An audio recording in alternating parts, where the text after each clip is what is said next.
Acción Pública. La respuesta que usted se merece en política, arte, ciencia, conflictividad humana. Domingos de 9:30 a 11 de la mañana por Ondas de la Montaña, 1350M en su dial. Dirige y conduce José Abad Zuleta Cano. Buenos días, buenas tardes, buenas noches, amables oyentes, en todos los usos horarios donde nos escuchan cada domingo de 9:30 a 11 de la mañana. Bienvenidos a su programa Acción Pública, domingo 20 de noviembre del 2016. Otro año sabroso que ha pasado, porque esto ya se acabó. Hoy vamos a tratar un tema muy importante, de muchísima preocupación para todos ustedes, amables oyentes. Y es de muchísima preocupación, pues tiene que ver con el tema de la platica.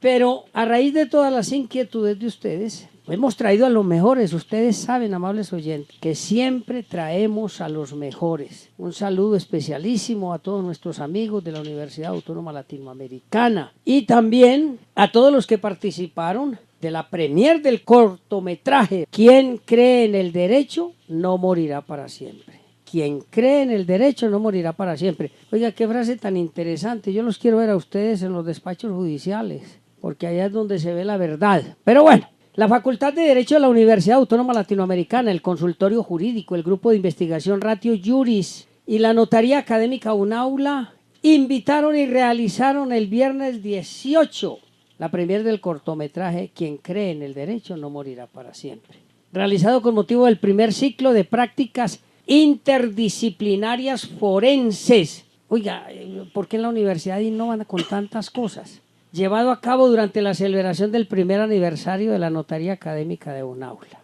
A ver, de los invitados de hoy, ¿alguien participó? Hernán, buenos días. Buenos días, José. Sí, hice parte ahí el grupo colaborador con la Notaría Académica por invitación de la doctora Dilma Agudelo. Bueno, ya ven ustedes, es innovando siempre, porque el doctor Hernán Aguiar es uno de nuestros invitados asiduos a este programa, Hablar de la Plata. Y también tenemos como invitado a nuestro amigo Leandro Pestana. Leandro, buenos días. Buenos días, José, a toda la mesa y a todos nuestros oyentes. Y también otra invitada especialísima, doctora Viviana Hincapié. Doctora, buenos días. Buenos días para todos. Los oyentes ya conocen quién es Hernando y quién es Leonardo. Leandro, perdón. ¿O quieren repetir quiénes son ustedes? A ver, Leandro. No, pues yo soy economista de la Universidad Autónoma Latinoamericana, especialista en gerencia de proyectos de la Universidad de AFID y ya próximo a tener la maestría también en gerencia de proyectos de la Universidad de AFID. Pues soy docente de la universidad y de otras universidades también, y actualmente trabajo en la gerencia de desarrollo rural y regional de Confenalco Antioquia. Perfecto, es decir, es un invitado especial con el conocimiento que se requiere para tratar estos temas. También a nuestro amigo, Hernando. ¿Usted quiere decirle a los oyentes quién es usted? Bueno, sí, como planteaba, pues al principio yo soy economista de la Universidad de Medellín, tengo una maestría en gobierno y tengo una especialización en economía y negocios internacionales. Soy docente en la Universidad Autónoma hace 14 años y actualmente me desempeño como docente y como director de planeación de la universidad. Perfecto. ¿Entienden, amables oyentes, por qué la sintonía de nuestro programa? Porque siempre tenemos los mejores. Viviana, dígamelo a los oyentes, ¿quién es usted? Bueno, mi nombre es Viviana Hincapié, soy negociadora internacional y contadora de la Salazar y Herrera, soy especialista en revisoría fiscal de la UNAULA y ejerzo como contadora. Bien, amables oyentes, vamos a nuestras sesiones habituales. Lo bueno, no me gusta mucho hablar de este tema, pero el equipo de producción insiste y termina uno sin posibilidades de revelarse. Me dijeron que habláramos de lo bueno, imagínense qué tan pocas cosas buenas hay, de los premios Grammy. Y me dicen que los premios Grammy en la cuestión artística son muy importantes. Claro, yo lo sé.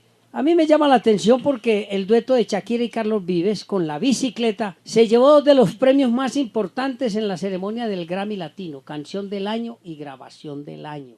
Efectivamente, yo he escuchado el tema, es pegajoso. Justamente hoy en la mañana lo escuché. Es pegajoso, es interesante. Sobre todo que para lo que se está estilando hoy es un ritmo sabroso. Por eso es lo bueno. Claro, premios Grammy. Incluso ayuda a que todos estos artistas se catapulten en el mundo artístico. Lo malo, la verdad, lo malo es casi todo. Ustedes dirán que yo soy un pesimista. No, no es que sea pesimista, ni que sea profeta de desastres. Lo que pasa es que cuando uno mira alrededor, son muy pocas cosas buenas, por eso lo malo es casi todo. Pero hay que destacar que desafortunadamente se sigue discutiendo el problema del visito. Algunos votantes del no, algunos votantes del sí me han escrito muchísimo y me han pedido un pronunciamiento en torno a lo que ha hecho el gobierno con las propuestas de los representantes del no.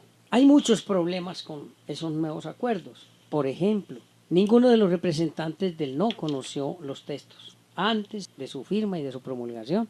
El gobierno los va a entregar con las FARC en la Organización de Naciones Unidas.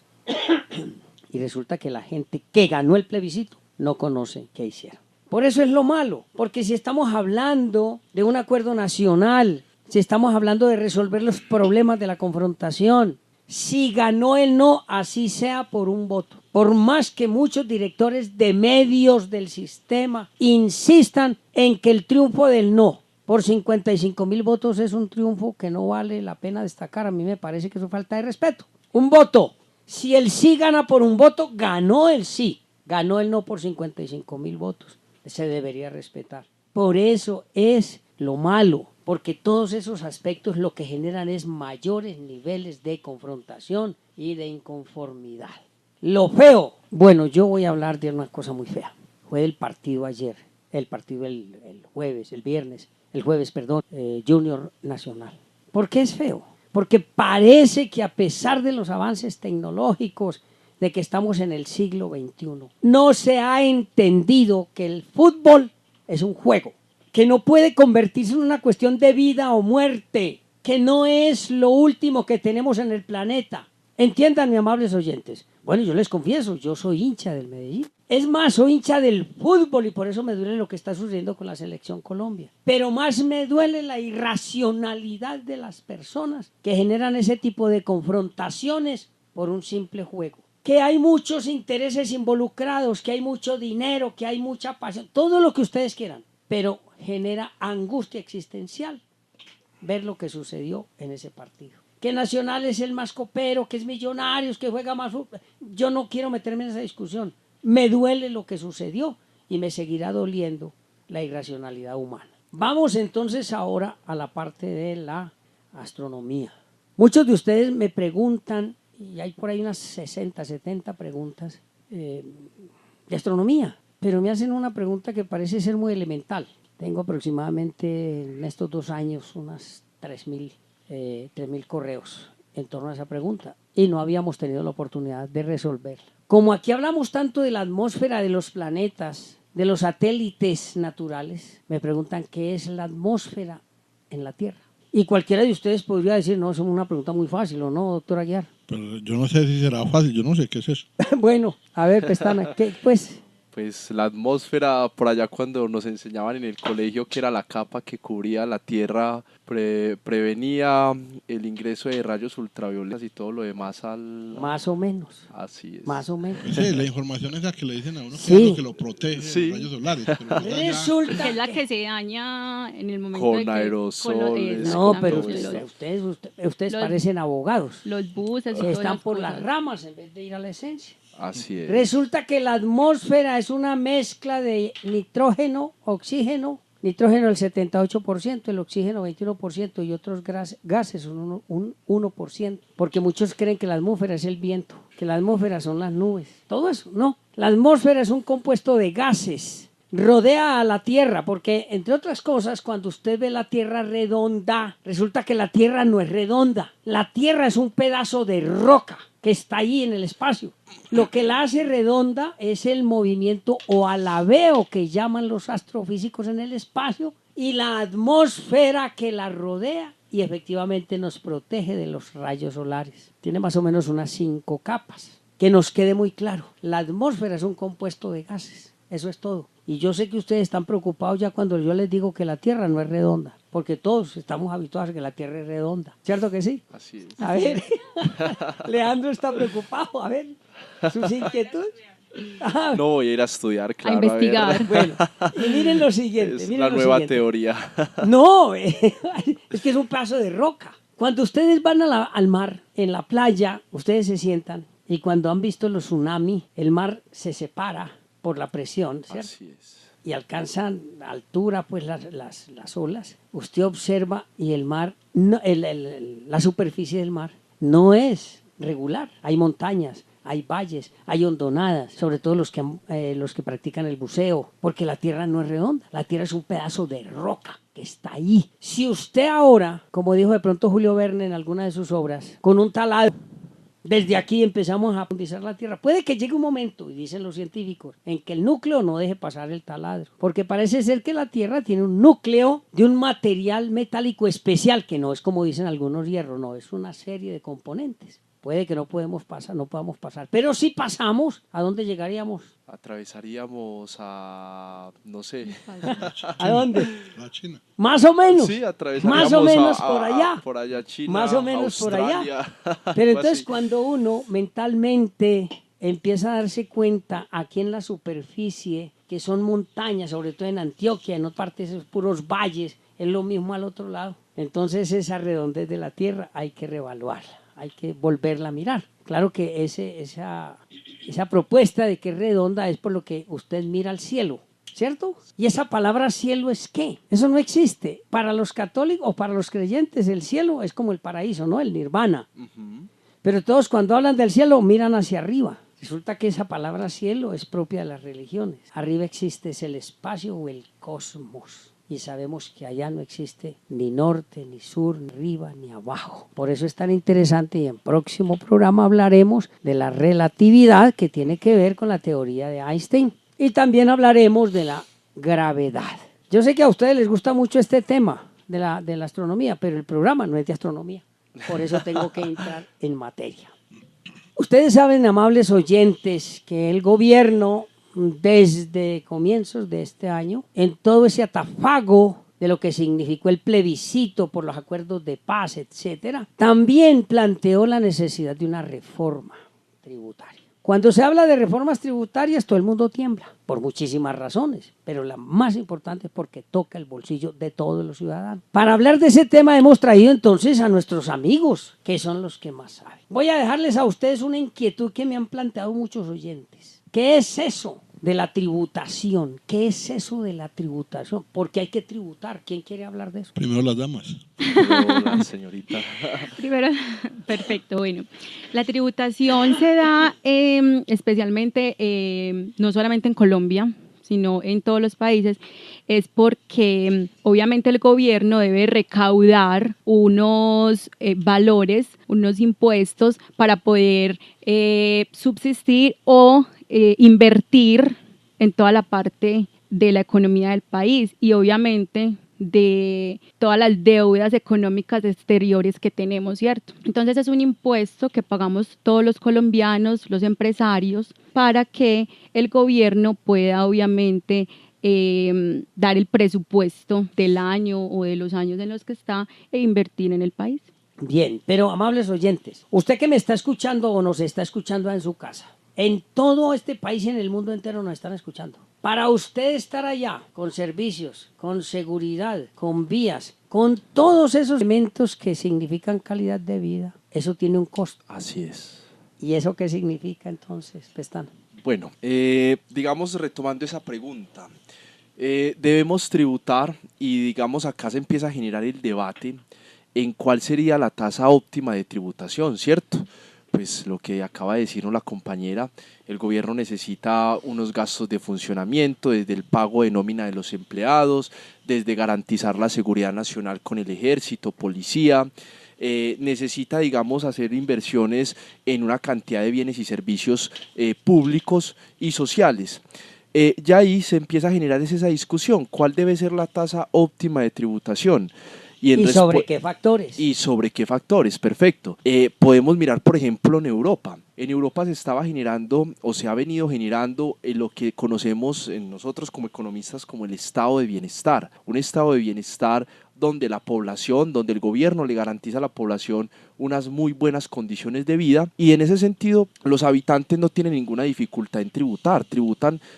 Hay países europeos donde se puede tributar hasta el 40% de los ingresos de un individuo o de una empresa, 40 al 50%, pero eso se ve pues retribuido, digamos, en bienes y servicios sociales públicos que el Estado dispone. Acá en Colombia, pues la tasa de tributación es muy variable, ¿cierto? Es muy variable, y que ahorita vamos a hablar un poco pues ya de las cifras, entrando ya en materia, pero digamos que sí se ve muy permeada por diferentes situaciones, ¿cierto? Pues a la gente no le gusta tributar porque asocian que yo tributo y es para que se roben la plata, yo tributo y es para sostener a los congresistas El gobierno. que están allá ganándose un salario pues bastante significativo, y así sucesivamente, ¿cierto?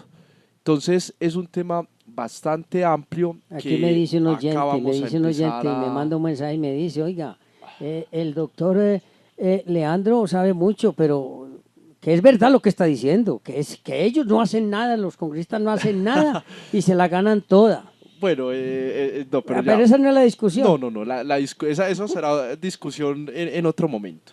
Entonces Bueno. es, digamos, pues en tema de lo que es tributación, no sé, Hernán, qué quiere apostar. Hernán, hay una pregunta que hace un oyente, que yo sé que es para usted, porque usted cada que viene a este programa arma un polvero porque todos dicen que usted es un capitalista, pero a ver, Neoliberal, así es. ¿neoliberal o capitalista? Ambos. Ah, bueno, eso sí, a mí sí me gusta, neoliberal y capitalista, pero Hernán, ¿existe necesariamente la obligación de todos los asociados de un Estado de tributar?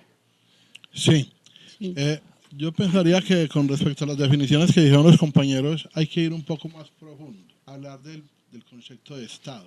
¿Qué es un Estado desde el punto de vista económico? Es un territorio que está compuesto por un conjunto de personas que tienen unas necesidades en común.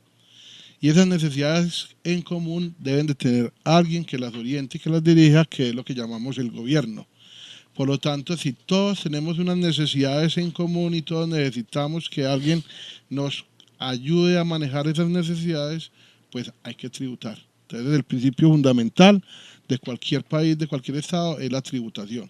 Eso es una connotación propia con el individuo. Hernán, Si usted estamos pidiendo bueno, infraestructura, siga. estamos pidiendo educación, salud, vivienda, transporte, servicios públicos, pues hay un conjunto que hacen parte de esa base, que es el Estado como tal, que somos todos, y hay una organización que es el gobierno, que serían nuestros dirigentes encargados de manejar esos recursos para poder llegar entonces a satisfacer esas necesidades, que es lo que estaba diciendo Leandro acerca del estado de bienestar.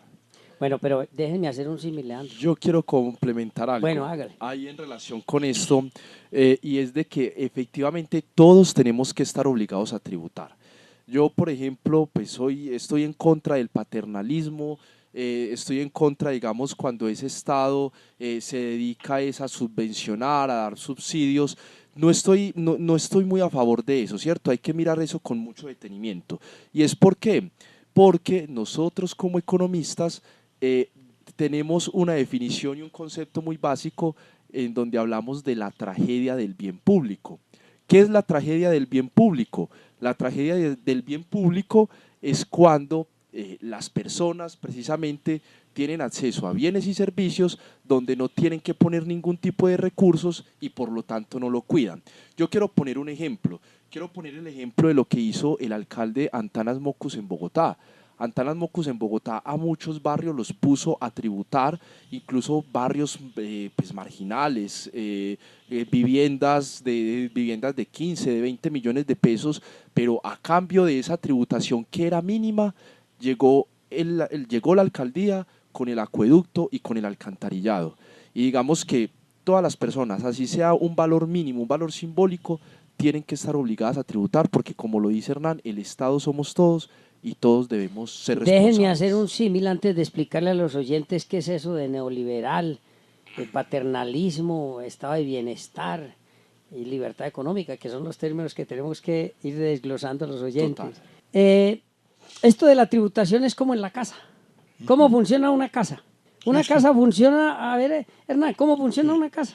Precisamente el primer concepto, o el concepto más básico de economía es ese. Ya, la economía es la administración del hogar.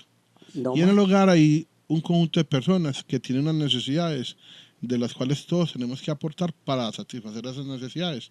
Hay unos que aportan más o de diferentes formas, que hablamos del papá y la mamá que trabajan, y los hijos que colaboran en el desarrollo de todos los elementos que se requieren para que esa casa funcione. Es igual al Estado. Viviana hasta que se habla. A ver. Sí, pero no, hay que interrumpir a los No, yo no, compañeros. ¿ya había terminado, Hernán, o no? Sí, no, tranquila. Claro. Hablan de un concepto generalizado de la tributación, pero el concepto o ese modelo, no solamente en la parte europea, sino que ese modelo también es el centro estadounidense. El modelo de que todos tributan. Lo que pasa es que en Colombia la tributación le ponen unos límites, ¿cierto? Le ponen unos límites. Primero, unas fechas de tributación como personas naturales o jurídicas, mientras que nosotros los colombianos somos muy dados a copiar los modelos, obviamente, de otros países, pero la tributación, si la vemos desde el punto de vista de los otros países, en Estados Unidos la tributación es generalizada, o sea, todos tributan y todos tienen un plazo sin tener que hacerlo tan obligatorio como lo hace Colombia, que es una fecha por cada NID. En Colombia es simplemente, en Estados Unidos es simplemente hasta el 30 de abril ellos tributan y tributan todos. Bueno. Pero una cosa Pero- es el orden, sí. cosa es el orden que lo está planteando Viviana. Viviana, el orden donde cada quien toma las determinaciones para tributar, pero es que ir más al fondo. Lo que existe es una cultura de la tributación y una conciencia de que todos tenemos que aportar para generar esos beneficios que estamos pidiendo. Entonces, más allá que el orden mismo de las cosas, es la convicción que deben de tener los individuos, las personas, de que la tributación es un elemento que es necesario para el bienestar propio del individuo. Pero aquí no se da, es porque no vemos un beneficio, porque no vemos un beneficio en la salud, porque no vemos un beneficio en la educación. Ya es una cuestión de administración. Exactamente. Bien, pero, ya la culpa la tienen los políticos. bueno, los políticos, mucho ojo, que acabamos de recibir ya aquí al senador Alfredo Ramos Maya. Senador, buenos días. Buenos días. Muchas gracias. Este es un tema trascendental que estamos tocando. En el fondo, ¿qué significa un sistema tributario? Y además, ¿cuál es el impacto que tendrá esta reforma tributaria? Pero sobre todo me parece muy bueno ver filosóficamente qué significan los impuestos, por qué se pagan y cuál debería ser el papel del Estado frente a ellos. Creo que es un tema muy interesante y evidentemente el país está volcado al tema de la reforma tributaria de una manera muy, muy novedosa. Yo creo que antes no había habido un debate tan grande, tantos sectores, tantos gremios interesados en el punto, y me place mucho que los temas económicos se vuelvan de la agenda pública, porque normalmente aquí toman las decisiones y nadie se da cuenta nada. Esta reforma tributaria ha abierto los ojos de muchas personas. Bien, esta es Acción Pública, el programa que le entrega la respuesta que usted se merece, la clase del domingo. Pero, senador, usted llegó ubicado, ni que lo hubiéramos libreteado. Aquí no libreteamos a nadie. Pero estábamos hablando precisamente de lo que es el Estado neoliberal, el paternalismo, ¿cierto? Que no es más que todas aquellas personas que creen que el Estado les tiene que resolver todo y no tienen que sacrificarse con nada. El problema del estado de bienestar donde contribuyen algunos. En el neoliberalismo y el capitalismo algunos llamaron con rostro humano, los que más tienen tributan más. El hecho es que todos tienen que tributar. Por eso estamos contextualizando a los oyentes precisamente a raíz de la reforma tributaria. Senador, ¿usted le puede explicar a los oyentes cuál ha sido, primero, cuál es la comisión en la que usted trabaja, cuál ha sido el recibimiento inicial de la reforma y cuál es la situación actual de la reforma? Bueno, yo estoy en la Comisión Cuarta Constitucional, es una comisión económica, no es la que tiene directamente los temas tributarios, es la tercera la que tiene los temas tributarios, pero con la tercera hablamos de todo, porque nosotros hacemos conjuntamente con las comisiones terceras el Plan Nacional de Desarrollo, el Presupuesto General de la Nación, el Presupuesto Bianual de Regalías, en fin, son temas que son los que generan todas las políticas públicas y la distribución de los recursos de los colombianos, y esto es supremamente importante. Y en general este tema de la reforma tributaria pues ya está avisado. desde hace 2 años, desde 2014, cuando se hizo una teórica ley de financiamiento, que fue una reforma tributaria. Ya se había mencionado que se necesitaba una reforma estructural para los colombianos, una reforma que tocara muchos temas, que yo per se lo considero algo positivo. Es decir, el concepto de generar una reforma tributaria estructural en Colombia, se requería revisar todo el sistema tributario para que fuera más competitivo, para que generara inversión, para que generara empleo formal, que eso es supremamente importante. Creo que esa debe ser la idea de cualquier reforma, no ver cómo se le saca solo más plata a las personas naturales, a las personas jurídicas, sino cómo se genera mejor empleo para los colombianos. En fin, eso se había hablado y se creó una comisión de expertos para ello. Se presentó después del plebiscito, que nosotros creemos que eso le hizo mucho daño, porque cuando uno ya tiene más 311 artículos para discutirlos con la profundidad que se quiere, en menos de 1 mes y medio que tenemos los colombianos, con carácter de urgencia, creo que eso es un daño que se le hace a la democracia. Esto debe haber sido un tema que se debe haber puesto en la mesa desde hace casi 1 año, y sin importar cuál hubiera sido el resultado político del plebiscito, pues se hubiera podido permitir un debate profundo sobre muchos temas que hubiera habido, y creo que le hizo daño, porque el gobierno terminó en el peor de los escenarios, pierde su plebiscito y adicionalmente no le queda con el problema de la reforma tributaria. Viene con una amenaza de estas empresas de riesgo internacional, que le están diciendo que si Colombia no hace una reforma tributaria estructural, pues Colombia bajará la calificación, un tema muy complejo. Entonces una amenaza adicional, como obligándonos a tener que votar una reforma tributaria. Pero lo que yo puedo percibir en el Congreso es, sin entrar al tema después que hablaremos de la mermelada de cómo funciona el Congreso, es que hay una crítica profunda, que no es una reforma tributaria estructural, primero, porque no toca todos los temas que debería tocar. Exacto. Segundo, que es una reforma que no va a generar los recaudos que va a tener. Bueno, hay un primer... Y por último, sí, es el tema que afecta realmente a las clases medias, a las clases pobres, a través de la recolección del IVA. Ese es el recaudo del IVA, que se vuelve el principal impuesto, y impuestos como renta, como otros impuestos, o la lucha contra la evasión, por ejemplo, nos vuelven unos temas importantes, que deberían ser los grandes pilares de esta reforma. Hernán. Yo estaba diciendo, al terminar mi última exposición, que la culpa la tenían los políticos y no por echarle pullas al senador.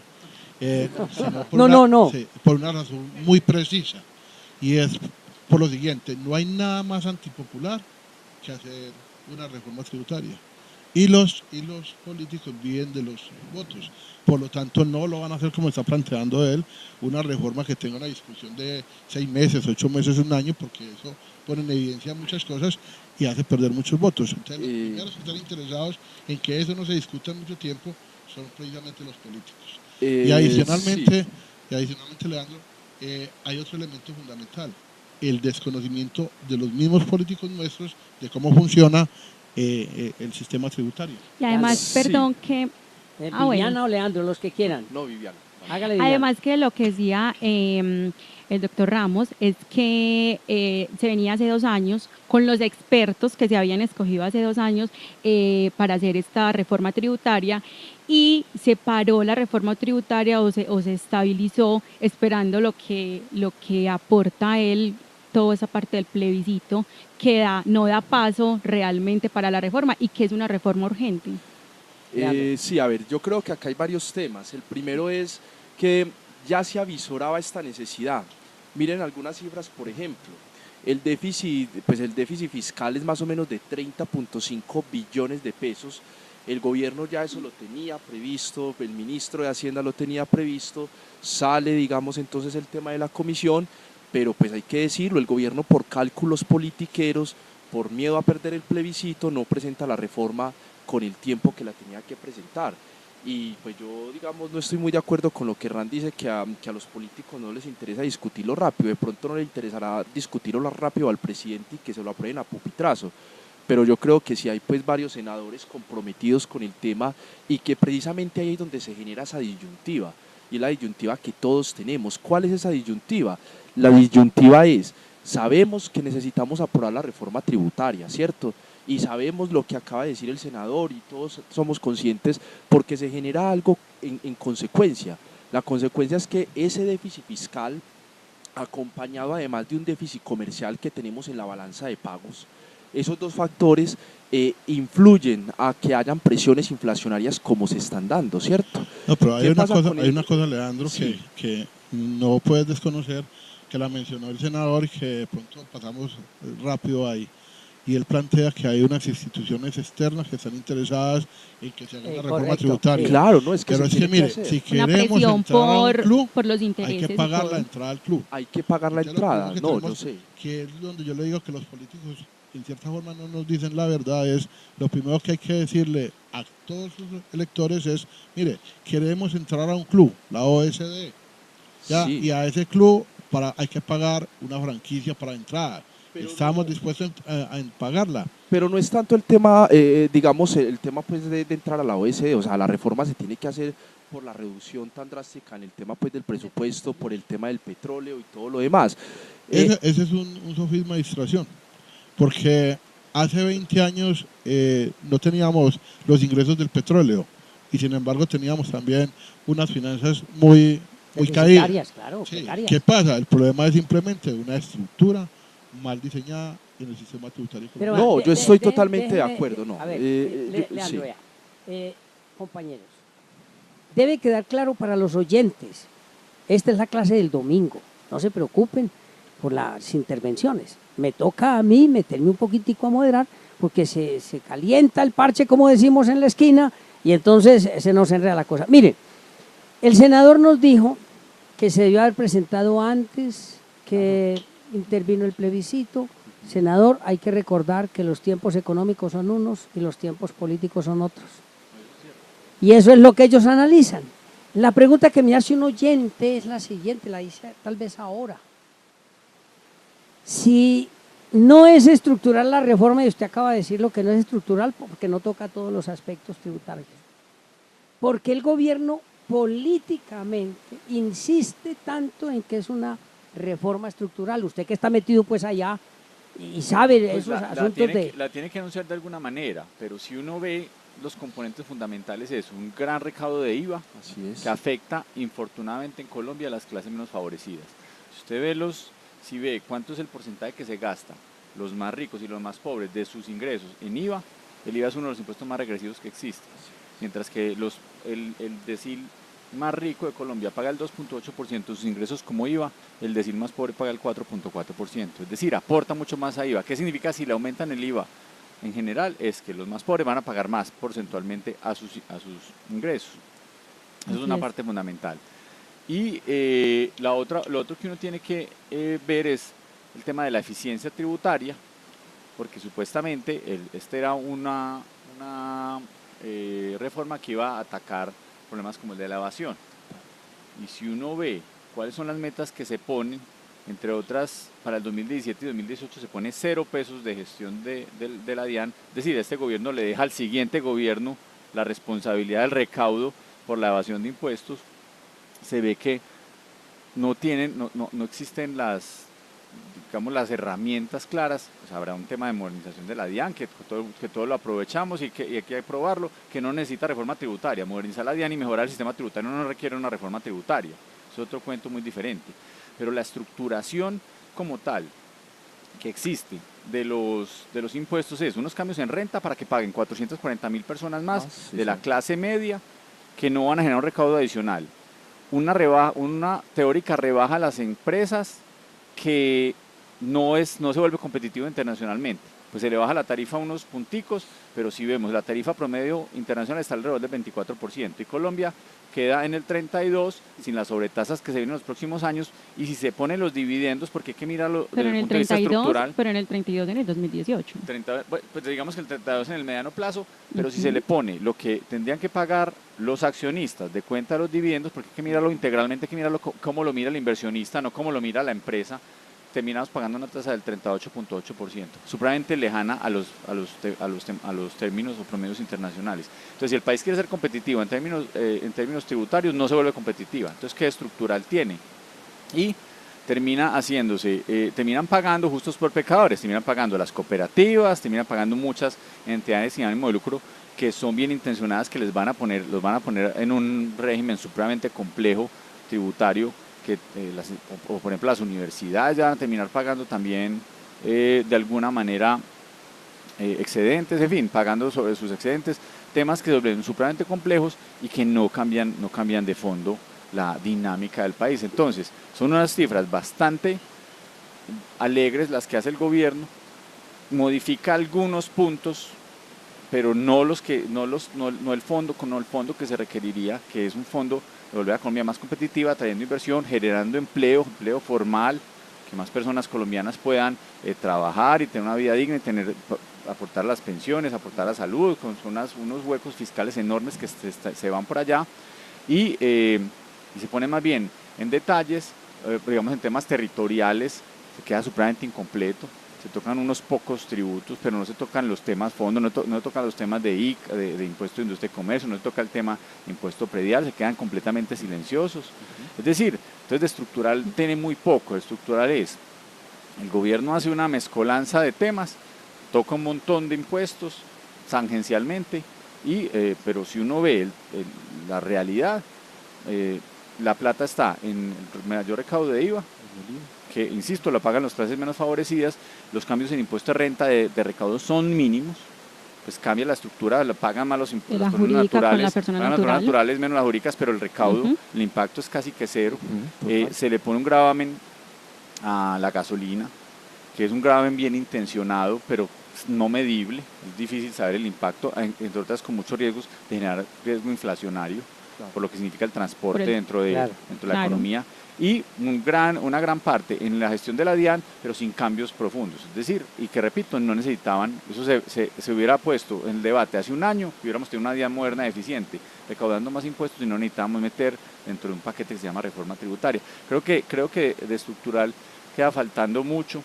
El tema de deducciones, de exenciones, se tocó muy tangencialmente, en algunas partes sí, en otras no, y creen entonces que con el tema de las entidades sin ánimo de lucro se logra cerrar esa brecha. Las entidades sin ánimo de lucro todas generan unos excedentes se estima unos 7 billones de pesos al año.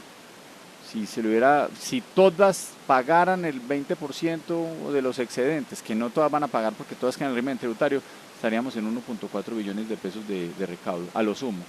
Eso es muy poquita plata frente a lo que teóricamente necesita Colombia. Si se hiciera una reforma profunda, con temas de evasión, el IVA se estima que se va entre 25 y 30 billones de pesos, renta más o menos otro tanto, son 50 billones de pesos. ¿Cuál mejor reforma tributaria que los ilegales, que la ilicitud, que los evasores pagaran eso? Creo que sería el más profundo y poco se hizo al respecto. Leandro, sí, yo digamos que también quiero aportar, incluso uno de los expertos de la Comisión Tributaria precisamente dijo eso, o sea, en realidad la reforma no va a ser estructural, pues eso yo creo que no nos cabe duda, no va a ser una reforma estructural, primero por lo que acaba de decir el senador, es que una reforma estructural y lo que recomendaba la Comisión de Expertos sobre el tema de la DIAN era un tema bastante profundo, una reforma bien profunda a la DIAN, donde se acabe todo el tema de corrupción, donde donde se disminuya ese tema de corrupción tan profunda que hay al interior, que se presta para que haya todo este tipo de evasiones. No necesitaba hacer una reforma tributaria, y una reforma tributaria donde pues yo creo que no nos cabe duda que pues, los empleados, la clase media vamos a salir bastante perjudicados con el tema del IVA, con el tema del impuesto a la gasolina y todo lo demás, donde se logre que no está en la reforma, en la reforma no hay un tema fuerte contra la evasión, ¿cierto? Donde se logre recaudar un 50%, un 20%, un 30% de lo que se evade, digamos que se haría muchísimo más que poner esta cantidad de tributos como el IVA y como el impuesto a la gasolina, el impuesto a las bebidas azucaradas, que me parece pues un despropósito técnicamente. A ver, Yo estoy de acuerdo con el senador y con Leandro, pero entonces volvamos al inicio cuando dijimos dos preguntas. La primera es, ¿se requiere una reforma tributaria? Sí. ¿Ya? La segunda ¿es esa reforma tributaria la adecuada? No. Y como dicen ustedes, como decía el senador y Leandro, esto es estructural, el único que le pone la palabra es el ministro de Hacienda, pero no tiene nada de estructural. Primero porque está afectando a unos sectores que son los más débiles. Como lo planteaba el senador, hay unos sectores que no se están tocando. ¿Pero por qué se tocan a los más débiles? Porque es lo más fácil. Mire, podríamos decir que Colombia se dividía en tres clases sociales básicas: la clase baja, la clase media y la clase alta. Y esa clase media se divide en dos, en lo que llamamos la clase media vulnerable y la clase media consolidada. Y esa clase media vulnerable está en Colombia en el 37.6% y esa clase consolidada está en el 30.5%. O sea, el 70% de la población colombiana es de clase media. Por lo tanto, entonces, si vamos a la canasta familiar, que está compuesta por 8 grupos, los dos primeros grupos, que son alimentos y vivienda, corresponden al 50% de la canasta familiar. Y si esa canasta familiar, ese 50%, lo están consumiendo el 70% de la población, pues lo más fácil para un ministro de Hacienda es plantear una reforma que afecte los elementos de consumo, que son los que la clase media está pagando. Pero como lo planteaba el senador, los elementos donde pueden estar la generación de nuevos ingresos no se están tocando. Hay un problema con el impuesto predial, porque también en qué parte del país se va a meter a alguien a cobrar un impuesto predial cuando hay unos actores armados que no dejan entrar a cobrar esos impuestos. Entonces nadie se va a meter en ese cuento. Ustedes me... Ah, bueno, termine, Hernán. Sí. Y otro elemento fundamental es el IVA. Ese IVA que dice el ministro que no se le va a colocar a la canasta familiar es falso. El 60% de los productos de la canasta familiar básica, que son 181, tienen un 60% de impuestos. Sí. O sea, los impuestos ya están.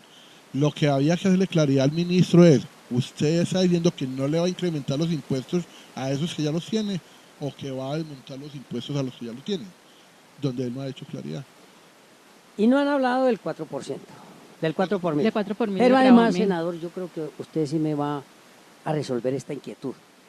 Yo no tengo el conocimiento de economía que tienen ustedes. Yo soy un ciudadano común y corriente. Ustedes hablan maravillas. Tienen solución para todo. Pero los oyentes tienen su conocimiento empírico y me preguntan: José, ¿por qué hablan de todas esas cosas los doctores de la clase del domingo y nadie habla de reducir en algo el tamaño del Estado? Por ejemplo, Totalmente de acuerdo. ¿por qué la burocracia, Disminuir la gasto de nómina funcionamiento gubernamental en un presupuesto general de la Nación se lleva unos 32 billones de pesos? ¿Por qué no se piensa en la reducción del Estado? Y me dicen: ¿por qué el Senado tiene tanta gente? Y estamos hablando de los senadores, pero además de las unidades legislativas, que es un poco de gente, ¿cierto? Además de expertísimos. La Cámara de Representantes, los ministerios, es decir, la estructura general del Estado. Muy bien. Y me dicen, peso más, peso menos, que si se reduce el tamaño del Estado, no solo nacional, sino en todos los niveles, peso más, peso menos, se reduce en un 20%, se podrían conseguir cerca de 60 billones de pesos. Senador, Vea, usted que es el que está allá. Tiene usted mucha razón en esa reflexión y todos los oyentes. En lo siguiente, el presupuesto general de la Nación está más o menos en 230 billones de pesos, redondeados. 230 billones, la gran mayoría se va a gastos de funcionamiento, mucho a la deuda, ha venido aumentando mucho por temas del dólar. Colombia tiene una deuda enorme y ese es un tema muy grave. Colombia hoy está alrededor del 42% del Producto Interno Bruto en deuda pública, más o menos casi unos 400 millones de pesos. Vamos a terminar en más de 400 millones de pesos. Y lo peor es que el gobierno dice que está muy tranquilo y que nos da que los países industrializados llegan casi a deudas del 90%. Pues imagínense lo que sería este país pagando, pondríamos a las próximas generaciones a trabajar para nosotros. Entonces hay un problema grande estructuralmente en temas de deuda. En vigencias futuras, por ejemplo, ha venido creciendo muchísimo. Son presupuestos de los próximos años que ya están hipotecados básicamente a proyectos que ya vienen en funcionamiento. Y eventualmente el tema de funcionamiento creo que hay que mirarlo con mucha profundidad. Desde el año 2010 hasta hoy ha crecido más o menos como el 110% aproximadamente el costo de unos costos fundamentales para el país. Por ejemplo, la nómina del nivel ejecutivo, de los ministerios. Quitemos los maestros, quitemos la fuerza pública que van aparte, que son inclusive gastos que van como gastos de funcionamiento tienen muy pocos gastos de inversión, muy pocos gastos de inversión esos rubros, pero si nos ponemos a ver los gastos de funcionamiento en términos del Estado central, es decir, ministerios, Ministerio de Trabajo, etcétera, etcétera, se ha más que duplicado, casi se ha crecido 2.9 billones, ya vamos casi en 6 billones de pesos en 6 años, casi 3 billones de pesos. Ahí ya tiene uno un montón de plata que podría estar invirtiendo mucho mejor. Y es simplemente burocracia. En todas las entidades, incluyo el Congreso de la República. Yo propuse, y ahí está ya puesto para debate, un proyecto para congelación de salarios, ya lo habíamos firmado, pero adicionalmente reducción del Congreso de la República efectiva, el número de miembros. Hoy en el Congreso de la República tenemos 268 congresistas. Repito, somos pequeñitos porque increíblemente el Congreso, si usted ve, no vale tanto frente al país, pero hay que ayudar, hay que dar ejemplo. Si el Congreso quiere pedir austeridad, pues empiece dando ejemplo. Yo propuse que se rebajara el Senado de 102 senadores a 73 y la Cámara de Representantes de 166 representantes a la Cámara, tendríamos más o menos alrededor de unos 120, haciendo unas modificaciones. Estamos hablando de un ahorro de 100.000 millones de pesos al año. Es muy pequeño, pero si uno disminuye los viajes de los congresistas, los carros, los vehículos, la parte de seguridad, las oficinas, todo el tema, se puede ahorrar más o menos de cada congresista alrededor de 1.200 millones de pesos al año. Y si uno rebaja unos 80 congresistas, pues tiene casi un ahorro de 100 millones de pesos al año, que sería positivo. Pero repito, hay que hacerlo en todas las entidades del Estado. Claro. Porque Colombia es un país ineficiente, en el sector público sí que es ineficiente. Uno ve una rama judicial, magistrados, un montón de magistrados en un montón de cortes, trabajan 3 o 4 horas a la semana. Eso no debería ser así. Y o menos burocracia o más eficiencia con lo mismo que tenemos. Bueno, pero vean, compañeros, esta clase está muy sabrosa, la gente está contenta, pero también tenemos que darle una respuesta a nuestros anunciantes.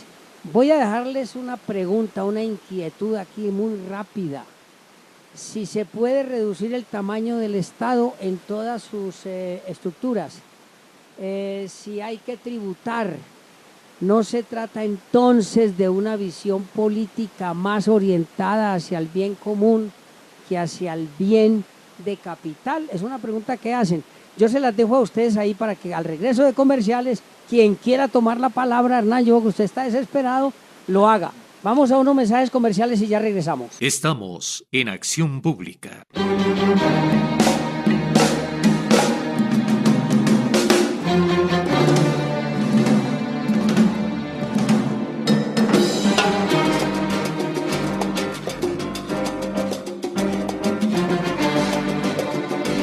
Bien, amables oyentes, continuamos entonces con nuestro programa Acción Pública. La clase del domingo, reforma tributaria, todos los aspectos atinentes a este tema. Es un tema muy complejo. Hacemos todo lo posible, como siempre en cada clase del domingo, de entregarles a ustedes los temas con los que más saben, con los expertos, pero en un lenguaje sencillo, en un lenguaje entendible, en un lenguaje que les permita a ustedes asimilar la realidad de todos estos aspectos. Leandro, dejamos el anterior segmento con una pregunta. Bueno, pero Hernán estaba que se hablaba, le doy la palabra a Hernán. Bueno, frente a la pregunta que dejó planteada, yo diría que el Estado hay que reducirlo. Ese es un principal elemento. Y para esa reforma tributaria que se está buscando, para conseguir los recursos que se están tratando de buscar a través de la reforma tributaria, yo plantearía 3 puntos básicos. El primero, la reducción del tamaño del Estado. El segundo, el control de la evasión, que es en Colombia más o menos un 25%.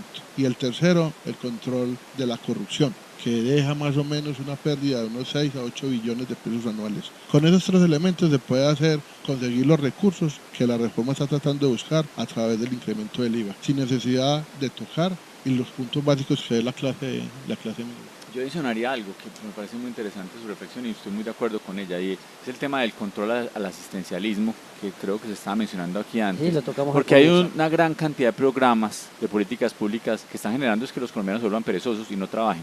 Y personas que no trabajan son personas que no están aportando a la seguridad social, entonces significa que cada vez hay menos personas, que tienen que subsidiarse en salud, que tienen que subsidiar sus pensiones. Cuando tenemos una población que se acostumbra a recibir centavitos, además que es fruto, que son caldo de cultivo para la politiquería y para la corrupción enormes, pues eso hace muchos daños. Y hemos visto cómo se han ido incrementando últimamente a través de todo tipo de acciones públicas, por un lado políticas públicas, por un lado también decisiones judiciales, infortunadamente por otro, pues aquí se volvió un muy buen negocio volverse un mantenido del Estado. Y eso hay que controlarlo de alguna manera. Entonces es mejor para una persona hacerse víctima de X o Y problema para recibir unos subsidios del Estado, en vez de decir cómo más bien generamos oportunidades, formamos a estas personas, tenemos un mejor capital humano y de esa manera hacemos crecer el país.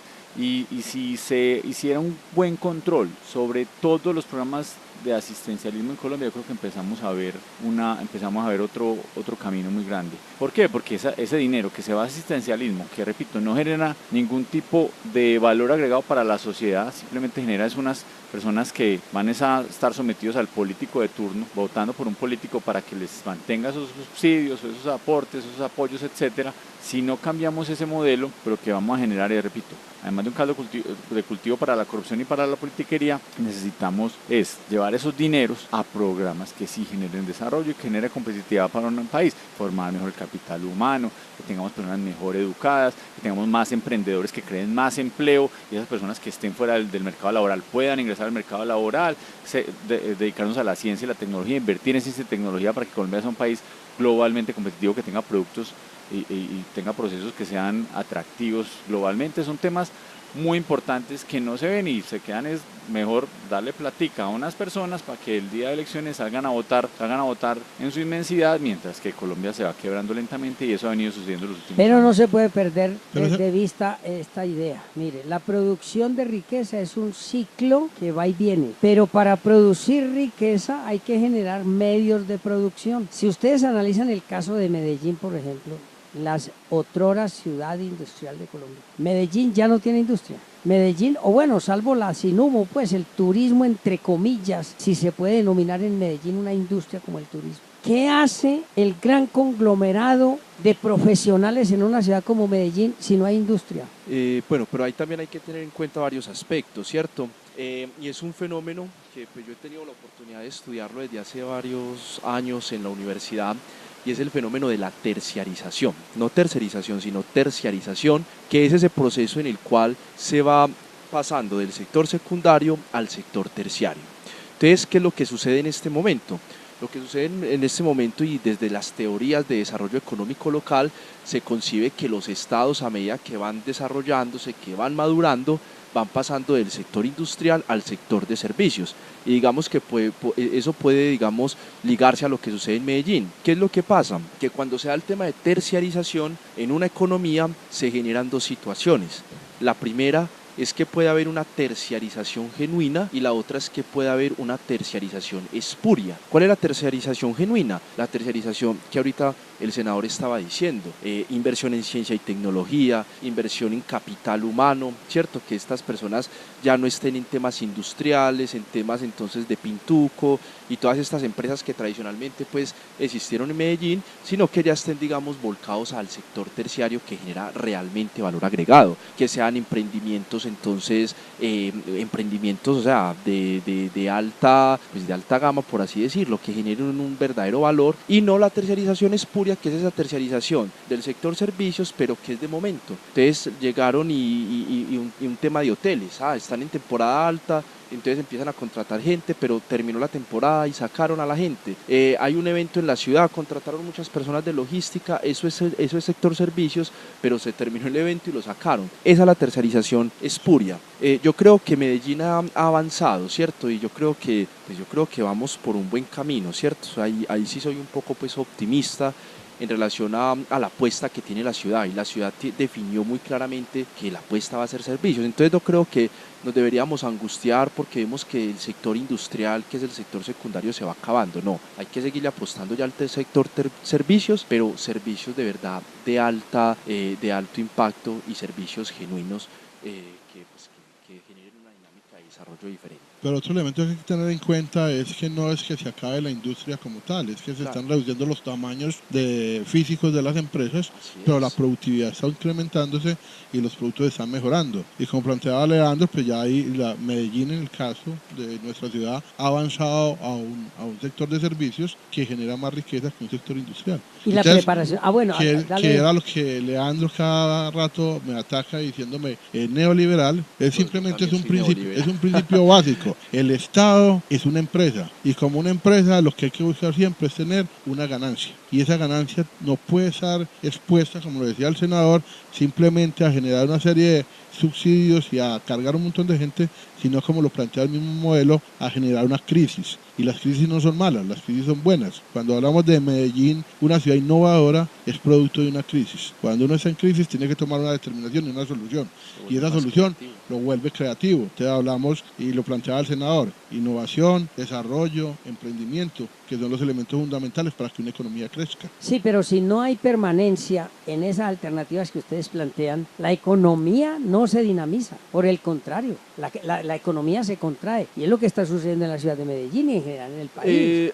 Pero cuando lo planteas con permanencia, yo creo que se ha habido una continuidad. Mira, en el acuerdo 044 del 2006, si no me equivoco, que fue el plan de ordenamiento territorial anterior de la ciudad, pues desde ese POT se planteaba eso. O sea, en uno de sus artículos se decía, el acuerdo 046 se decía, pues Medellín se va a enfocar a una ciudad de servicios donde se van a crear estos clústeres y los 7 clústeres pues, que tiene la ciudad, y yo creo que ha habido una continuidad, ¿cierto? Y que independiente pues de las posiciones políticas que han tenido las administraciones, considero que se le ha dado una continuidad a eso, por lo que tú dices es cierto, si cada alcalde va llegando y va cambiando ese modelo, va sacando clúster y va diciendo no es que yo ya no le quiero apostar al tema de medicina, sino que me voy a ir, no sé, por otro tema totalmente diferente, pues desde luego eso causa una crisis económica. Miren, amables oyentes y compañeros de la mesa, este tema es muy extenso. Apenas estamos esbozando la situación. Los oyentes tienen su inquietud y una de las inquietudes es muy importante. Senador, ¿cómo se percibe el ambiente en el Congreso frente a esta reforma? Hombre, insisto, hay muchas críticas a muchos de los temas, especialmente el tema del IVA es bastante criticado porque se afecta directamente a las clases más vulnerables. Clase media y clase baja son los que más pagan el IVA, son los grandes consumidores, como bien lo estaba explicando ahora Hernán, y son los que más le va a pegar al bolsillo. Y eso además, supuestamente cuando se le está rebajando los impuestos a las empresas, pues termina teniendo un efecto casi que nulo. ¿Por qué? Porque las personas no van a ganar más plata, las personas van a tener su mismo salario.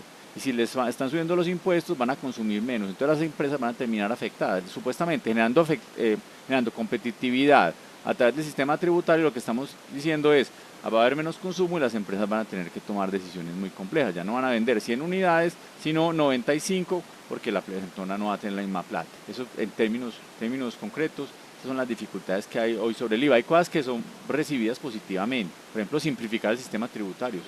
Pues, ¿quién no quiere simplificar el sistema tributario? Que uno no tenga que pagar 10 tributos, sino que le pongan uno o dos más sencillos, más fáciles de pagar, esos menos trámites, menos tiempo, menos personal en las empresas o menos contadores preocupados. Oiga, Viviana. Pero ¿cómo así? No, antes. Una empresa no tiene que tener 10 antes contadores. tenemos que no, porque ya les van a tocar hacer otras contabilidades de personas naturales. Seguramente va a cambiar mucho Claro, la forma. Perdón, senador, y la van a tener que hacer porque todos los tenderos van a tener que hacer ya todo eso. Entre otras cosas, ya va a haber más empresas. monotributo. Pero teóricamente simplificar el sistema es una cosa buena. Claro. Yo veo, por ejemplo, positivo el impuesto a los cigarrillos. Un tema territorial que uno no sabe cómo encaja. Y también al azúcar y a los azúcares. Ese me parece muy complejo. ¿Sabe por qué? No estoy de acuerdo con ese impuesto. ¿El del cigarrillo o el de las azúcares? No, el de bebidas azucaradas tiene una dificultad muy grande. Me parece un impuesto técnico. Porque creo que se castiga lo mismo una cucharada que 30. Debía haber algo más calórico, mucho más profundo. Cadena, y además la cadena de producción y de distribución, todo eso. Sin contar el tema de empleos y que es un tema muy complejo porque son muchos recursos de los tenderos. Por ejemplo, casi que el 30% de los recursos de los tenderos son en bebidas azucaradas. Entonces puede generar un impacto grande en la economía. Obvio la bebida azucarada no se va a dejar de vender porque les suban 300 pesos. Pero el volumen sí. No, pero sí. Porque va a haber menos plata para consumir la misma tenemos la misma plata, más caros los productos, significa que no va a crecer la economía de cuenta de ello. El punto es lo siguiente, creo que es un impuesto antitécnico, es teóricamente bien intencionado, pero no es suficiente generar una política pública a través de impuestos. ¿Dónde están las labores pedagógicas? ¿Dónde está la educación para tener una vida más sana? ¿Dónde están los digamos, incentivos a actividades deportivas, incentivos a actividades o a nutrición más, a mejor nutrición? Eso se queda en silencio, solo creen entonces que poniéndole impuestos a la bebida azucarada como la que yo tengo acá, se va a bajar el consumo y va a bajar la obesidad, porque eso tiene repercusiones eventuales sobre el sistema incluso de seguridad social, porque en salud es más caro tener pacientes que están enfermando, etcétera. Pero digo, no puede ser la única política, tiene que ser una cosa mucho más definida, tiene que ser un proceso mucho más claro, de educación por un lado, de valoración calórica. Esto no puede ser lo mismo una bebida con una cucharada que una bebida con 30 cucharadas, y tiene que ser un tema más nutricional, más completo de nutrición. Si queremos generar buenas políticas públicas que generen menos enfermedades, porque finalmente esto hay que verlo como lo ven los economistas. Menos personas enfermas es más plática para otras actividades buenas, educación, ciencia, tecnología, emprendimiento, otras cosas que necesita un país. Yo quiero, digamos, aportar con respecto a ese impuesto, que lo considero también completamente antitécnico. Voy a citar un estudio del senador Iván Duque, que es una persona bastante conocedora de los temas económicos del país, un senador muy bien estructurado en sus argumentos, y él dice en uno de sus estudios que el 3% de las calorías que consume el colombiano promedio solamente se explica por las bebidas azucaradas, solamente el 3%. ¿Qué es lo que pasa? El argumento para el tema del impuesto son dos, es prevenir el tema de obesidad, el tema de diabetes, ¿cierto? Pero ¿qué es lo que pasa? Técnicamente, pues yo no soy médico ni tengo ni idea de medicina, pero cuando uno habla con un médico, los médicos dicen, por ejemplo, para el tema de obesidad y el tema de diabetes, ¿qué es lo que pasa? Va generándose que cuando usted consume harina, cuando usted consume otro tipo de sustancias diferente al dulces, cuando va haciendo su proceso en el organismo, eso se convierte en azúcar.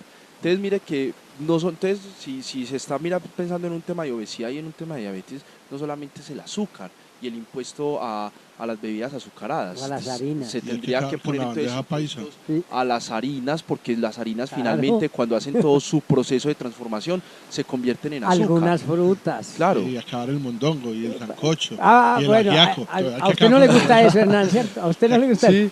Mire, sigue. No, digamos que solamente con ese aspecto, y creo que pues es un impuesto antitécnico y que yo considero que sí va a afectar demasiado a los pequeños comerciantes, porque se basan a los tenderos, ¿cierto? Porque uno va a la tienda y lo primero que consigue es una Coca-Cola, es una manzana Postobón, de este tipo de productos, ¿cierto? Pero le voy a decir algo sobre el modelo de las bebidas azucaradas. El modelo de las bebidas azucaradas se da de México. México fue uno de los países que implementó el aumento en las bebidas azucaradas. Y leyendo un estudio que hacen ellos, en ningún momento se dejó consumir realmente lo que necesitaban para que las personas bajaran de peso, o bueno, su estado de salud fuera mejor. Ellos muestran las tasas realmente del consumo, y las tasas del consumo fueron estándar. Siguieron igual. Tengo que adicionar, Dinamarca tomó la decisión, la reversó. Sí. Es algo que hay que mirar, que es un país de los más civilizados que existe. Tomó la decisión de poner un impuesto a las bebidas azucaradas y tuvo un impacto tan grande, sin reducir realmente el consumo de calorías, tuvo un impacto económico tan grande que terminó reversando la decisión. Así que eso es un riesgo que hay muy claro. Creo que tiene que ser una política mucho más completa, no solo dedicarse a un tema tributario y además escalonado, progresivo. No puede ser un tema de donde todo el mundo pague igual. Yo creo que todo lo que genere daño al cuerpo humano debería ser más castigado, ya se viene haciendo. El tema de licores, se castigó, viene ahora cigarrillo. Ese es un tema que se está poniendo en boga de las bebidas azucaradas, pero hay que mirarlo con mucho detalle, porque ¿dónde quedan las grasas? ¿Dónde queda una gran cantidad de productos que hacen mucho más daño, que generan unos efectos nocivos para la salud, que repito, terminamos pagando todos a través de nuestro sistema de seguridad social, y que no se está haciendo ninguna política seria al respecto, ni educativa por un lado y ni tributaria por otro lado? O sea, que es un complemento. Bueno, hay una inquietud, y es que no hemos tocado producto por producto, ni área por área, los impuestos propuestos. Yo no sé si ustedes están de acuerdo con el domingo próximo continuar con este tema. No sé, ustedes díganme para informarle de una vez a los oyentes si continuamos con este tema o no, senador. Lo hacemos, estamos atentos. Cuando ustedes nos Sacamos el invitan aquí, espacio. cuantas veces sea, agradecemos esta oportunidad porque yo creo que pedagogía para todos los ciudadanos es lo que tenemos que hacer a través de los medios de comunicación. Y ese es el objetivo básico de Acción Pública, de la clase del domingo. Sería bueno que el senador le compartiera a sus compañeros del Senado que escuchen los programas porque... Claro, parece ser porque es que después yo de- voy con una pregunta porque él después de que empezó. después de que se encierran, como que le Sí, olvida todo. espere, espere, Hernán, él empezó con una exposición que yo creo que se va a sorprender porque yo tengo muy buena memoria. ¿Contamos contigo también? Sí, Y señor. con Viviana. Sí. Senador, mire, usted dijo aquí, ahora les hablo de cómo funciona la mermelada en el Congreso para aprobar la reforma. El micrófono es suyo. Qué tristeza, porque es que el Congreso de hace días perdió toda su farabilidad, su prestigio, de cuenta de las malas prácticas, y la peor práctica del Congreso es lo que conoce como la mermelada, que es básicamente repartir el presupuesto nacional a los congresistas diciéndole qué obras quieren que les den y tienen entonces coticas, les dan plata a cada uno y muchos de ellos tristemente que pasan impávidos y se pavonean allá por todos los salones del Congreso, se sacan una tajada muy grande de esos contratos porque tienen sus propios contratistas, tienen sus alcaldes, hacen un entramado enorme, dañino, absolutamente Así corrupto, delincuencial. Y lo que hace el gobierno nacional es que cada vez que tiene uno de estos proyectos donde tiene que sacar, donde tiene que poner donde hay tanto interés, de alguna manera, lo que llama al orden y dice qué contraticos quiere cada uno, qué puesto le dan a cada uno. Esa es la forma como ha funcionado tristemente la política en Colombia, que es una práctica que hay que acabar. ¿Cómo se acaba? Con cultura ciudadana, con más educación, con personas buenas que se presenten a estos cargos, porque infortunadamente cada vez son menos los que se presentan porque dicen que no tienen oportunidades. Tiene que haber más renovación constante en estos cuerpos colegiados, en general en la clase política colombiana. Esto es un tema que los ciudadanos tienen que poner la mano en el corazón y empezar a actuar. Cuando muchas personas compran los votos, como sucede, y lo compran con esa plata, finalmente es la plata del Estado, que la persona, No, la de nosotros. la persona se embolsilla la plata de los colombianos, Claro. que esos politiqueros corruptos se embolsillan, la reparten un poquito el día de elecciones o los días previos y ya quedan entonces legitimados 4 años para seguir robando. Eso hay que acabarlo. Y por eso es que les da tanto miedo el tema, por ejemplo, de la educación. Cuando hay un pueblo educado, una ciudadanía que piensa, Obvio. pues no va a votar por esos politiqueros que están dando esa plata. Cuando no hay tanto asistencialismo, porque es el amigo del político el que recibe el mercadito. Cuando se empieza a acabar el asistencialismo, empezamos a acabar esas malas prácticas. Son temas muy profundos, pero infortunadamente lo que hace el gobierno nacional es repartir el presupuesto, los puestos burocráticos, la plata de los contratos a los congresistas para que le voten de una u otra manera un proyecto. Ojalá tuvieran más conciencia los diversos partidos políticos, porque repito, aquí le está haciendo un daño enorme a la economía colombiana en un momento que está muy golpeado. Tenemos una economía que está creciendo muy bajito, de unas tasas muy bajitas por un lado, pero adicionalmente le estamos golpeando el bolsillo a la clase media, y a la clase popular, que son los mayores consumidores de los productos de consumo masivo, valga la redundancia, por un lado, pero adicionalmente a las propias empresas, porque van a tener menos consumidores que van a poderles comprar los productos y les va a hacer un daño enorme, pareciendo una teórica rebaja de impuestos sobre la renta como la salvación. Y ojalá los congresistas y los ciudadanos, sobre todo, presionen a los congresistas. Bueno, le escriban por las redes sociales, le escriban cartas diciendo no aprobemos esto. Los ciudadanos tenemos que estar muy activos. En este momento soy congresista, pero me siento más ciudadano que nada y sé las preocupaciones que hay y son hondas en todos los gremios y en todos los sectores, porque se sienta uno con los sectores gremiales, de todos los temas empresariales tampoco están de acuerdo, ni siquiera no les gusta temas que supuestamente les van a hacer bien, y ni contemos con los ciudadanos que no tienen la gran capacidad de discernir qué efecto va a tener sobre su bolsillo. Un aumento del IVA del 16 al 19%, una cantidad de bienes que antes tenían cero IVA, ya empiezan a tener IVA, eso hace que los colombianos más sencillos son los que terminan pagando los platos rotos. Mire, senador, usted nos da la puntadita para decirle a los oyentes que además de estar muy atentos al desarrollo de la reforma, podamos en un momento dado conocer a todos los congresistas que apoyan la reforma y una campaña en contra de esos congresistas. Eso o sea, se suele hacer, pero vuelven y votan infortunadamente los colombianos por los mismos. Y se le ponen en las redes sociales y estos votaron contra los colombianos y van y vuelven porque vuelven y compran los votos el día de elecciones porque tienen la plata. Lo que hay que hacer unos cambios profundos en la democracia. Y repito, el cambio más profundo es educar a la ciudadanía. El día que los ciudadanos estén educados, tengan su empleo, tengan capacidad de crear empresa, ese día cambia mucho la democracia, porque no van a votar por el politiquero turno que le está dando el pancito de los 5.000 o 10.000 o 50.000 pesos del día y acabando al país 4 años, dejándolo en manos de esos buitres 4 años comiéndose el presupuesto nacional. Entonces el gran cambio tiene que ser empezar a cerrar esa brecha de inequidad que hay en materia, más que incluso en materia económica, es en materia educativa, porque tenemos un capital humano tristemente muy poco formado y ese es fruto muy fácil de esas garras de esos buitres ladrones del presupuesto nacional. El objetivo de Acción Pública es ilustrar a la sociedad, ilustrar a los oyentes. Y tenemos como compromiso denunciar en cada programa a todos los congresistas que apoyen la reforma tributaria. Es una buena idea de todas maneras. Yo no sé si usted va a caer ahí, yo no sé. No, llámelos, deberían llamar a los congresistas, preguntarle usted cómo va a votar el tema del IVA y a ver si comprometan de una vez con un voto. Muy bueno sería una labor donde los medios de comunicación empezaran a llamar uno por uno, ¿cómo va a votar el tema del IVA y a quién afecta? ¿Cómo va a votar? Digamos que hay 3 o 4 que son los más debatidos. Yo creo que rebajarle los impuestos a las empresas, yo creo que nadie está peleando contra eso. Por ejemplo, gravar los dividendos, creo que nadie está peleando contra eso. Son temas teóricamente buenos. No debería pensarse otras herramientas. Luchar contra la evasión, por Dios, ¿quién va a estar en contra de luchar contra la evasión? Pero hay unos impuestos que van a golpear mucho los bolsillos de los más necesitados y eso lo querían llamar. Congresista por congresista, ¿cómo va a votar el IVA por tal otra cosa? Si lo pueden entrevistar irse a Bogotá y decirle cómo va a votar el IVA, claro. ¿Cómo va a votar el IVA? Eso sería importante para que ya los colombianos vayan sabiendo quién lo está representando. Leandro, ¿usted quería decir algo? No, yo digamos que pues yo creo que al tiempo se nos va agotando, ¿cierto? Digamos que en términos de conclusión, sí, digamos, empiezo con lo que en algún momento mencionaba.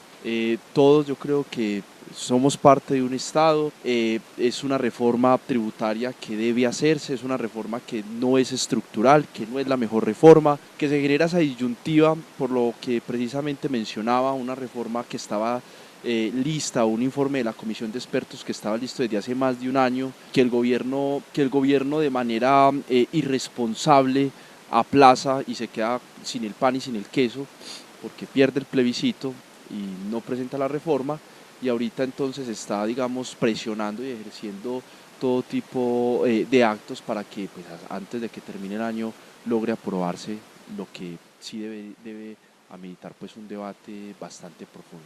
Bueno, pero miren, yo les hablaba ahora de reducir el tamaño del Estado. Cuando uno mira la distribución del presupuesto, lo que va para las fuerzas militares, lo que va para el sostenimiento de la deuda, lo que va para funcionamiento, la relación proporcional es reducida en cuanto a inversión social. ¿Cómo hacer entonces para que el gobierno, cualquier gobierno, este o cualquiera, reduzca esa desproporción que existe, por ejemplo, entre gasto de fuerzas militares, gasto de funcionamiento, gasto de deuda? ¿Cómo hacer el Estado sin una reforma tributaria? Yo creo que hay que trabajar en los dos sentidos, aumentar ingresos y disminuir costos y gastos en general del Estado.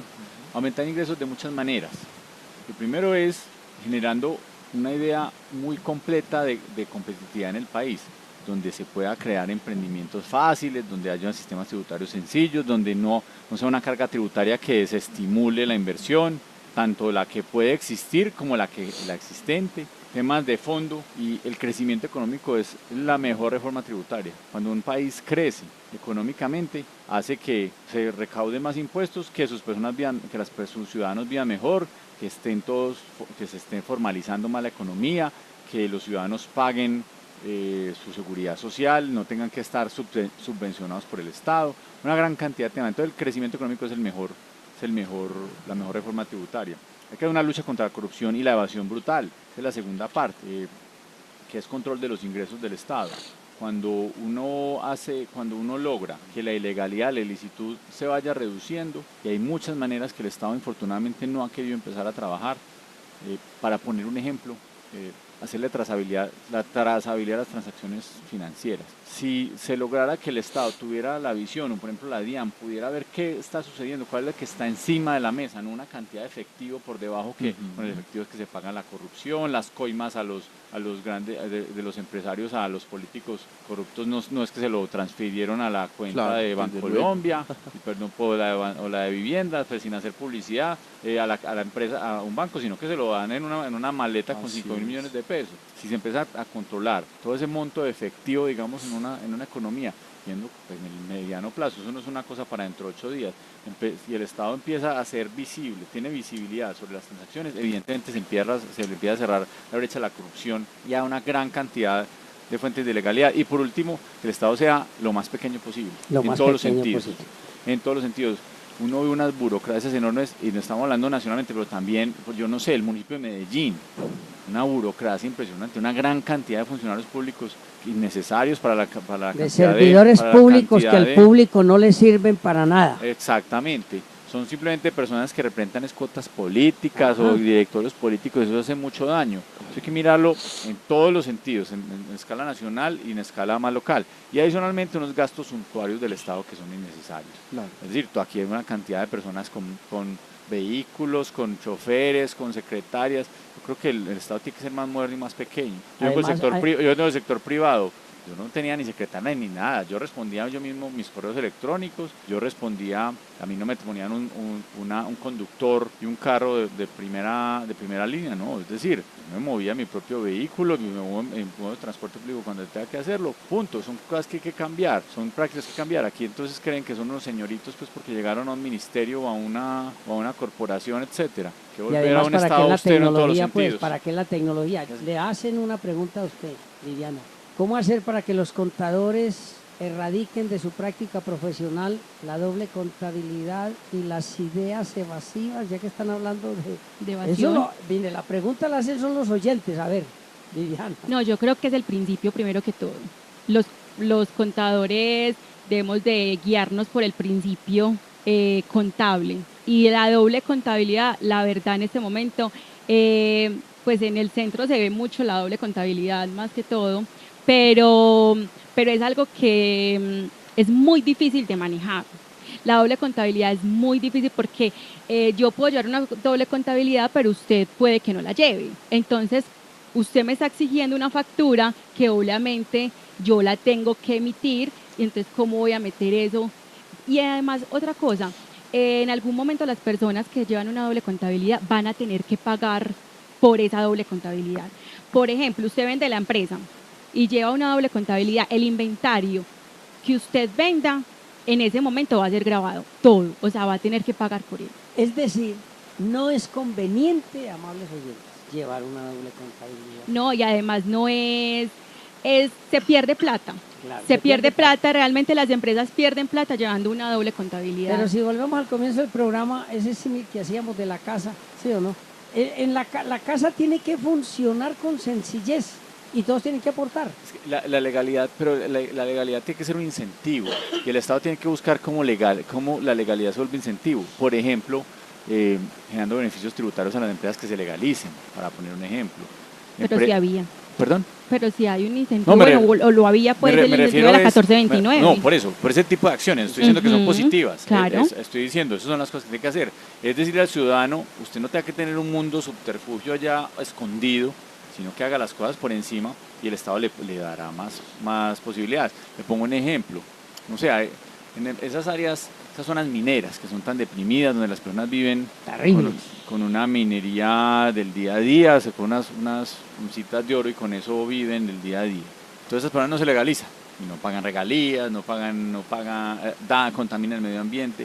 Podrían hacerse planes de decirles, venga, formalícense, en contabilidad, hagan las cosas por encima de la mesa, y vamos a tener una retribución, vamos a hacer proyectos de vivienda, vamos a mejorarle las condiciones ambientales de la zona. Es decir, que se vea la inversión del Estado. Yo estoy seguro de que si el Estado no diga sea formal por ser formal, es porque va a recibir también temas positivos que le van a beneficiar a usted y a su comunidad.